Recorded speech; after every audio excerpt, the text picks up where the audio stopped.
Welcome back to another episode of Local Search Tuesdays. I'm down here in Australia hanging out with some friends, and we've got a really awesome episode for you today.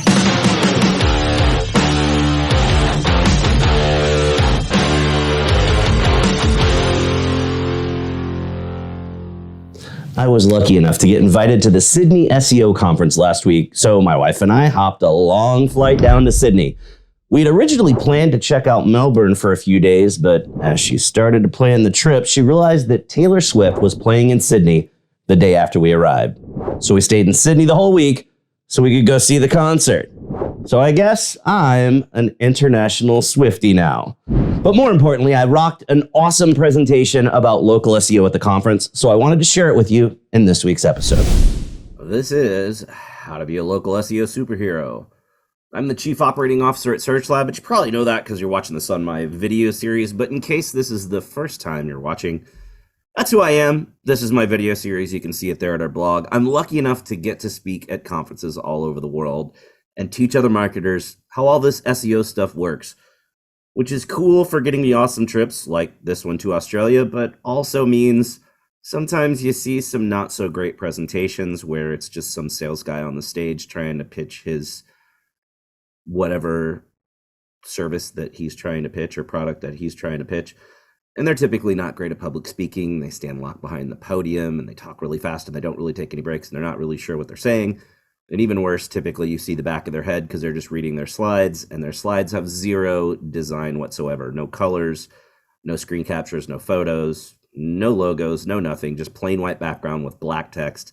And they use Arial font, and they pack every slide with bullet points and just read bullet points the entire time. And not only is that no fun, they've actually proven with science that bullet points kill kittens. So today we're going to keep all the kitties safe and not have any bullet points. And again, if you've seen this before, you know, but if it's your first time, I'm really into movies. Every time I do a presentation at a conference, there is a movie theme. Today's theme is superhero movies, so we have 101 references to superhero movies because I always include at least one movie for every year in the last 50 years. There is attribution over there to the side, so if you see something that looks cool and you haven't seen it, you got a cool list of movies to watch later, besides learning how this awesome SEO stuff works. Plus, for all the mega nerds that are watching right at the beginning after it gets past the little jokey intro bit, it's all of the MCU movies in timeline order. So it's super, super nerdy. So let's get going. Why the long face? Are you spending too much time looking up at the competition ranking higher in local searches? You don't actually need a huge brain to succeed when it comes to local SEO. Even though sometimes there's a lot of moving pieces and it almost seems like it's a bunch of magic and voodoo. It's really not. Today I'm here with some hot tips to help you crush the competition so that you'll kick ass in search results. It's important to understand that Google actually has a separate algorithm when it comes to local search results, and that local algorithm looks at things differently and it includes additional signals, which means when you're optimizing for the local algorithm, you need to optimize differently. So how do you know if you need to do local SEO? It's pretty simple. If you do face-to-face business with customers, either at a brick and mortar location or face-to-face at the customer's location like a plumber or an electrician, then you need to be doing local SEO. And sometimes you need to do local SEO even if you don't do face-to-face business. So search for a few of your most important keywords and see if a map pack is displayed where it's got the map and the 3 search results highlighted. If it displays a map pack in the search results, Google thinks that that query has local intent.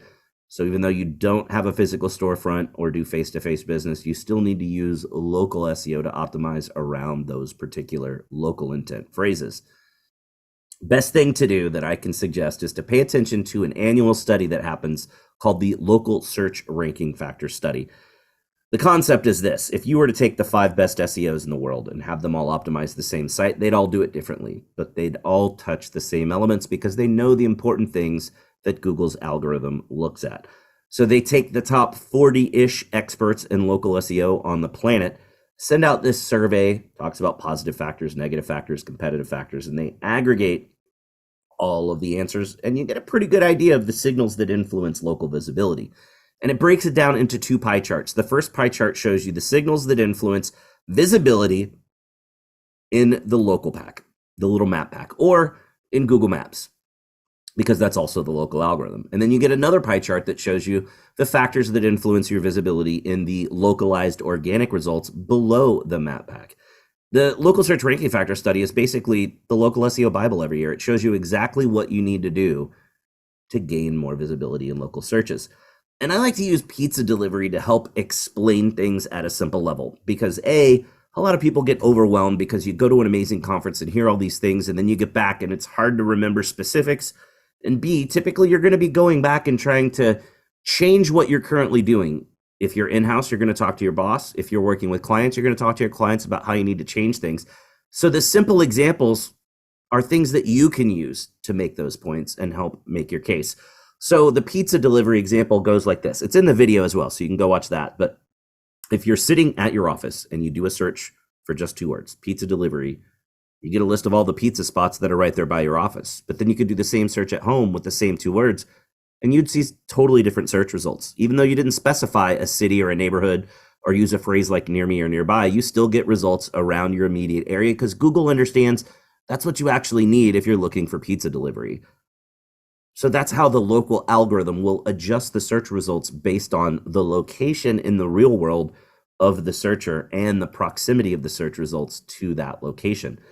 And you have to remember that when you're optimizing and doing SEO, it's not just putting keywords in a few places, it's optimizing the user experience on the website and optimizing for better conversions. It's always easier to get more conversions out of the traffic you're already getting than to get more traffic. We also know that the more expensive your product or service is, the more people are going to do research and shop around before they either submit their information as a lead or show up and buy. So we know that people are going to see the competition regardless of whether you rank at the top of search results or not. So you need to stand out by having a better experience, being more appealing, being more memorable. Give people a reason to come back and convert when they're ready to convert. Because if you've got the same generic BS content on your site as everybody else in town, why would any potential customers care and decide to buy from you? So make sure that you're also using your content to explain why you're stinking awesome and why people should always buy from you and not even think about buying from the local competition, which means that your content needs to actually be about your business. You can't say the things like, hey, we've got a shiny new showroom, or hey, we treat customers like family, because everybody says that. That's not actually about your business. What's truly unique about your business and what makes you amazing? And also make sure that the content is about the local area. And there's a really easy way to test if your content does this. I like doing this with the homepage content or the About Us page content, but you could do it with any page on the site. And the concept is this: take that page content and think, could you change only 2 things? The city that you're actually located in, every time that appears, you change it to a different city. And your business name, every time that appears, you change it to a different business name. Could you then take that homepage content or About Us page content and put it on the website of a similar type of business as yours on the other side of the country? Would that content still work? Because if it would still work on that other site on the other side of the country, then it's not really about you. It's not really about the local area. Another important content test that you should do is to read your content out loud.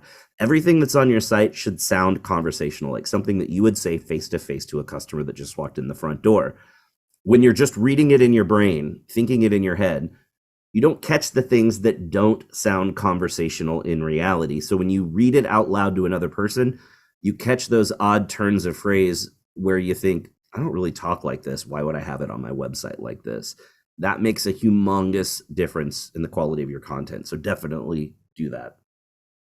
Now, another really important, simple concept, in fact, the most important simple concept that you should remember from listening to this presentation today is that if you want to show us a search result, when someone types in a particular phrase in Google, you need a dedicated page of content on your website about that singular concept.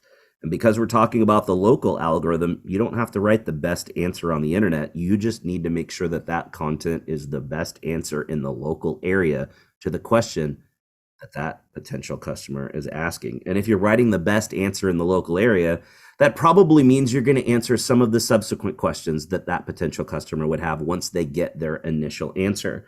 That's how you write amazing content. And then once you've written all of these amazing pages of content, you need to optimize them for the algorithm but you optimize differently when it comes to local SEO. I'm going to run you through the page elements of any individual page on your site and how you should optimize those for the local algorithm. Keep in mind, as I talk about keyword, that's the same keyword phrase every time. You don't want to vary it. And when I mention city, it's the same city phrase every time. You don't want to vary that. So the first most important element is the title tag. You should have your keyword phrase and city. You don't actually need to put your business name in it at all now that Google shows your business name above your blue link when you show as search results, but definitely don't put your business name at the beginning of the title tag. You're the only business name that you'll always rank #1 for that search query. So optimize correctly, put the keyword phrase and the city there. The second most important element is the H1 heading. It's the big thick headline above the main body of text on the page. You should only have one H1 heading. Can you have more? Sure, but you're doing it wrong. One H1 should be slightly more conversational, but have the same keyword phrase and city phrase.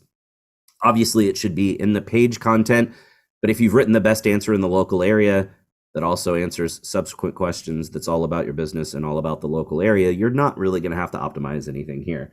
You should also have it in the alt text on your images. Now, years ago, Google couldn't tell what was in an image, so alt text is part of that image embed code. But Google can tell what's in the images now with machine learning, but alt text is still included in the algorithm. So it gives you a little bit of an edge on the competition because most people don't do anything with alt text. And if they do, they're not optimizing it for SEO purposes. So pay attention to the alt text, include the same keyword phrase and city phrase in the alt text for your images. You should also have the same keyword phrase and city phrase in the URL for those interior pages on your site. It's friendlier for Google. It's friendlier for humans. You should also include the same keyword phrase and city phrase in the meta description. Although the meta description has no influence on ranking because the meta description is what's displayed under your blue link when you show as a search result, having those keywords there and city there will help get you more click-throughs when you show as a search result. You should also make sure that you've got a blog and that you're posting to a blog regularly. And a lot of people are like, oh, blog posts are stupid. You don't really need them for SEO, but you actually do because there's a humongous difference between the kind of content that goes on your website and the kind of content that goes on your blog. Website content is bottom of funnel content that's meant to show up and drive conversions. Blog content targets that mid to upper funnel customer that's not quite ready to convert yet. So it's more about discovery, or it's more about informing customers and pushing them down the right path to purchase. You can even share local information on your blog. So if you make your blog a local destination where people know they can come to get great information about the local community, you can get found pre-funnel. People will find your website and get eyeballs on your content before they're looking to buy what you sell. And that makes it more likely they're going to convert with you when they are ready to buy whatever it is that you're selling. If you need ideas for how to do this, here's a video from my series that's got 10 ideas for localized content that you can use to springboard off into your own concepts and write some amazing localized content. Another thing with local SEO that businesses always want to do is to rank in other nearby cities, show up in the next closest city, or if you're in the suburbs, you want to show up in the main city, the metro. The most important thing to remember about this is that you need to own your backyard before you try to do that. And what I mean by this is you have to have a solid enough SEO foundation that you are doing really well in search results in the city where you're actually located before you start trying to optimize to show up in another city. Because if you don't have enough optimization on your site that you're doing well in searches for your own city, there's no way you're going to show up in nearby cities. But once you've got that backyard locked down, there's two things you need to know. If you're in a less competitive vertical, or you're just in a rural area where there just aren't that many competitors, you can rank really well using city pages, and this video walks you through how to do it. But if you're in a more competitive market or just a dense metro area, you're going to need to be more advanced than city pages and do something called local content silos. And this video here walks you through that concept. Another important difference is the way that the local algorithm evaluates inbound links. Sorry, I refuse to call them backlinks. Authority of the link actually doesn't matter. Truly, you probably want what all the link tools tell you are low authority links, because those typically tend to be the local links from churches and things that really work well with the algorithm, but they don't do SEO, so they don't have a lot of authority. We also don't care if a link has the nofollow attribute. It's been proven time and time again that the local algorithm kind of doesn't care if it's a nofollow link. All you really need to worry about is whether or not that link comes from the immediate local area around the business that you're trying to get links to. Easiest way to do that is to get involved in the local community. It makes it super easy to get those local links. And there's a lot of other strategies and tactics that you can use, but in the interest of trying to save time and squeeze in as much helpful information as I can today, I'm not going to go into those, but this video here walks you through a bunch of different concepts that are amazingly successful at earning inbound local links. Reviews are another factor that's really important, and customer reviews don't matter to Google's traditional algorithm, but they're a humongous signal to the local algorithm. In fact, they've gained weight in the local algorithm every year for the past few years. But I'm not talking about a testimonials page on your website. That page is worthless. Go look. Nobody looks at it other than maybe people from your own team trying to show your testimonials to everyone. But customers know that you're only going to show the best of the best glowing 5-star reviews, and they want to read honest, unbiased reviews on third-party sites, which means you need to have a proactive review process. Reputation management is a proactive thing that you've got to do, because it's not human nature to leave a review when you're happy. Sure, if you're upset, you're going to go leave a review, but if you're really happy, you're not really going to leave a review unless somebody asks you to. But that's the important key. Watch this video. It walks you through everything, but a couple of important points.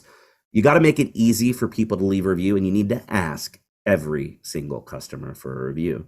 And you need to make sure you're answering every review. Definitely watch this video. There's a lot of really helpful insights and tips about answering reviews. Plus, back then I did my own video editing, and I was kind of proud of the fact that I talk about not answering review when you're mad about it. So then my face turns red and smoke comes out of my ear and does the kind of cartoon whistle thing. It's pretty funny. But remember, when you're responding to a bad review, that response isn't for the person that left the bad review. It's for every potential customer in the future who's reading your bad reviews and wants to see how you handled this situation. And the algorithm doesn't actually care how many reviews you have. It just matters that you have more reviews than the local competition, which means as you're acquiring new reviews, you have to tread a kind of thin razor's edge where you're staying ahead of the local competition, but you're not blowing too far past them, because if you far exceed the local competition, it ends up hurting you because people won't trust that your reviews are legitimate. And there's some recent research that showed us some really cool stuff that we can do. The first is that if a review includes a photo, it stays in that default review sort for longer. And what I'm talking about with the default review sort is when you go to a Google Business Profile and you go to the reviews section, the reviews are displayed automatically, and then you can filter whether you want to see the newest reviews or the best reviews or the worst reviews. So that default sort of the top 10, if the review has that photo, it stays in that default top 10 for longer. If the review has more text in it, it stays in the default sort for longer. That's a little bit of a problem because bad reviews tend to have a lot more text than good reviews. And you can give thumbs up to reviews, and if a review has 2 or more upvotes, it stays in the default top 10 for longer. So we can take all of those and combine them and do something really cool. If you get a bad review that shows in the default top 10, you can do all 3 and you'll bury the review. So reach out to someone who has recently left you a positive review. Ask them to add a little more context to the story, so they'll add some more text. Ask them to also upload a photo along with that review. And then once they've done that, all you have to do is have a couple of team members go through and give a thumbs up on that review, and boom, that bad review gets buried real quick because that good review will jump to the top of the list. You do that with 3 or 4 good reviews, and boom, you knock the bad review down. It's super awesome, super powerful. Let's finish up talking about your Google Business Profile, because it's actually the homepage of your website. It's the first impression that you're going to make with anyone who looks for you by name or who stumbles across you because you show up in the map pack or in Google Maps. Plus, a properly optimized Google Business Profile allows you to show up more often in those highly coveted map pack search result spots. So make sure you fill out everything. Don't worry about the areas served field. That actually doesn't influence where you show up. All that does is if you're a service business like a plumber or an electrician, it will draw a line around the area that you are willing to drive out and do business with customers. So it's a visual cue for customers on the map only. It does not influence how you rank. And if you have your address displayed because you have a storefront, it does nothing for you. It's completely ignored. But everything else, fill it out. Make sure you add UTM tracking to your website links because due to privacy reasons, a lot of traffic, especially traffic that comes in on mobile, doesn't pass referral information to Google Analytics. So if you add the UTM tracking to your website links, then that forces Google Analytics to attribute it correctly. This video will walk you through how to do it. You also need to make sure that when you're optimizing the landing page that website link points to from your business profile, which for most businesses is the homepage. But if you have a multi-location business, this would be the location page for each of your locations. Make sure that that landing page that your business profile points to is optimized for your most important keyword phrase, the one that's going to make you the most money and the city that you're in. Make sure you've listed your correct hours of operations. Make sure you've uploaded a lot of high quality photos because customer photos and photos from reviews can show up on your business profile, but seems like Google kind of tends to prefer the high resolution, high quality, well-framed shots. So upload the high quality photos. Make sure you select all of the appropriate categories. There are 10 slots. It doesn't mean you need to select all 10, but you should select everything that applies to your business. And you need to be strategic with what you choose as your primary category because your primary category is more weighted. In fact, according to the 2023 local search ranking factor study, the most recent one that's come out, the most influential factor in local search that influences your visibility in local search results is whichever category you choose as the primary category on your profile. So watch this video. It walks you through how to choose the right thing and be strategic. Make sure you include services in the services section of your Google Business Profile. It has been shown with recent research that the services will help you rank for related searches. There are pre-populated services, but you can also enter your own custom services. And if you've got problems with your business profile, you kind of don't want to go to support because support sucks. It's all outsourced. They follow a script. So instead, you want to go to the Google Business Profile Community Forum. Now, this isn't staffed by Google, it's staffed by volunteers. But the really cool thing about it is once a volunteer has answered things consistently and well, Google invites them to be a product expert, which means they get a little badge that shows on their answers so that people can trust that that answer is correct because that person has been endorsed by Google. Once you're in the program and you continue to answer things on a regular basis and well, you get escalated in level. Once you get to gold level or above, you actually sign an NDA with Google and you have a weekly call with the Google Business Profile community team. I am actually a platinum level expert, so I have that weekly call. And at that gold and above level, you have the ability to escalate forum threads directly to the Google Business Profile team and just skip support. So if you're having any problems, this is typically the best way to go and get help. And most likely, if you are having problems, it's probably because you got suspended. Google is incredibly suspension heavy lately because they're trying to cut down on spam. And there is a new reinstatement process that has been rolled out worldwide. Please go watch this video. It is really important to understand the new process because you only get one chance to get reinstated. And not only do you only get one chance to get reinstated, once you start the process, you only have 60 minutes to get all of your supporting documentation together to prove that it is a legitimate business that is allowed to have a business profile. So if you aren't aware of this and you get suspended or one of your clients gets suspended and you click the button to start the process and then realize, oh my gosh, I need to have these documents and these photos in this video, and you try to contact the client and you can't get in touch with them immediately, you've only got 60 minutes to get that done. And if you can't get it done, guess what?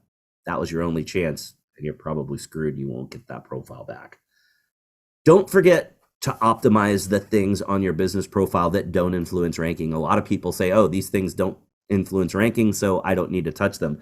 But they're hugely important because they do influence conversions from your business profile. Google Posts, perfect example. Google Posts are really, really successful. They're basically free ads that appear and they're going to get you more click-throughs. So watch my Whiteboard Friday episode that I did for Moz. It's about 13 minutes long and gives you a lot of information about how to be successful with posts. But the real secret to succeeding with Google Post isn't what's actually in the post. It's what shows in the thumbnail. Because once you create the post, Google is going to crop to a smaller version of the image, and it's an automatic crop that you can't control. And it's only going to show the first few lines of text. So if the first few lines and or the image are not compelling, guess what? That post isn't really going to work out well for you. So to give you a little bit more control over what shows up in that automatic crop, we've created a free Photoshop guide that you can download at the link right here. That Photoshop guide looks like this. Anything that's in the white grid is considered safe and will show up in that thumbnail for your Google Business Profile. The rest of the image will then be displayed once someone clicks the thumbnail to see the full post. You also need to pay attention to the questions and answers section in your business profile, where anyone can ask your business a question and any random person can answer that question for you, which is actually a little bit scary. The general public actually thinks it's chat. They think when you click ask a question, there's a live person on the other end waiting to answer the question. But it's really a community discussion widget, so there is no live person. And because it's meant to be community discussion, questions can receive multiple answers. But the answer that has the most thumbs up is the answer that's displayed as the primary answer, and then people have to click to see the remaining answers. You can even upload your own questions. This is actually encouraged by Google. So take those common questions and upload them, because nobody's going to go to an FAQ page on your site and read through the 50 questions to see if their question is there and has a satisfactory answer.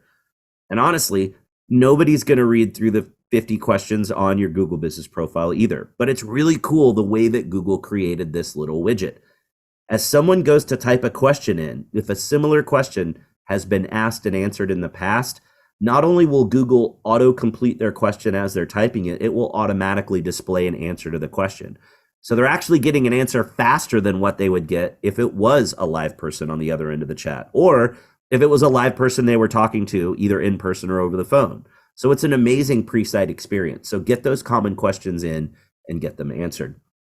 Last little important thing, we have something called the local SEO scoring matrix that we use for conferences. I created it years ago for a specific type of small event that car dealers do in the United States. So I created it as more of a workshop type of thing, and then we started using it at conferences and for demo calls for clients that we were potentially going to work with. The matrix is basically a mini local SEO audit that scores the 4 areas that influence a business's visibility in local search results, which are the content on the website and how the content is optimized, the links pointed at the website from other sites, the Google Business Profile and how that profile is optimized, and the reviews on Google and Yelp and how those reviews are responded to. Now, the reason we look at Yelp reviews is because in the United States, the stars that show on Apple Maps come from Yelp, not from Google. Outside of the US, those stars could come from multiple other sites. It could be TripAdvisor, it could be Foursquare,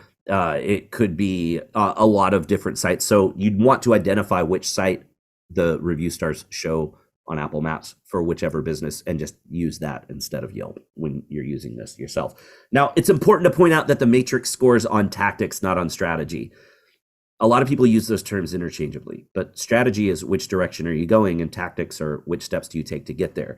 Because we score basic SEO tactics, it's a more helpful audit. If it was too far on the strategy side, it'd be like a HubSpot site grader or something dumb like that. And that potential client could take it back to their current SEO partner, their in-house team, and say, why do these scores suck? And it'd be very easy to refute those results and say, oh, they don't know anything about your strategy. This is super generic. It doesn't even apply to you. Just ignore it. But because it's basic local SEO tactics that anyone that knows SEO would agree, yeah, this is important stuff, makes it more helpful. And strategy won't matter if you're not using the right basic tactics. This matrix was a ginormous game changer for us at Search Lab. When we started using this matrix and scoring sites, doing mini audits on potential client sites before we have a phone conversation with those potential clients, it more than doubled our close rate for demos, because it looks like we put a ton of work in when actually it takes maybe 10 to 12 minutes to fill this out for any one individual site. Those 4 areas are basically weighted to approximate their importance to Google's local algorithm. And then the total score ranges anywhere from 0 to 100 points. The highest score we've ever seen is an 83.6, but that was one of our own clients because it's effectively impossible to get a perfect score. The highest non-client score we've seen so far is only a 65. And some of the things on the matrix, you just don't get points if you get it wrong. But some of them, we know that if you're doing it wrong, it's likely or definitely hurting your visibility in search results, and you can get points deducted. So the lowest score we've ever seen was a negative 71.5 out of a possible 100 points. The average that we see is only an 18 out of 100 points. That's really bad. But if you'd like to check it out, I've got 2 versions here that you can check out. The first version is generic and works for any local business, but we've also created some vertical specific versions of the matrix for clients that we tend to do a lot of work with. We work with a lot of car dealers, and I really like how that one is structured because you can see from the generic one to the vertical specific one for car dealers how we've adjusted the matrix and how the scores work between the two. So I encourage you to download both of these so that you can take the generic version and adjust the scores and the weights for the clients that you work with. And hopefully it will make the same change for you and you'll close a lot more business because you use it. It's really great at pointing out obvious opportunities where you can help with local SEO, but it's also a great guide if that potential client decides to work with you for your own team, for the initial things that you do in month 1 to fix all of the boneheaded mistakes that are on that site and make it better right out of the box. Thanks so much for sitting through that fire hose of information with me. Hopefully now you won't be down and depressed when it comes to local SEO because you've got all those hot tips from me that will help you do better. And that's not the same joke again. This is Ghostwriter 2. Thank you very much. You'll no longer be the underdog in search results and everyone will be super happy. That was how to be a local SEO superhero. There is my email address if you have any questions. I am happy to answer those questions. And if you'd like a copy of the slides, I'd be happy to provide them to you. And a nice little bonus at the end of the slides, there is a list of all the movies by order of release date. Thanks for sticking around to watch the whole thing. That's definitely all the time we've got left for this week's episode. So you know what that means. Put your hand on the screen right here. We totally just high-fived because you learned something awesome. Thanks for watching, and we'll see you again next week for another episode of Local Search Tuesdays.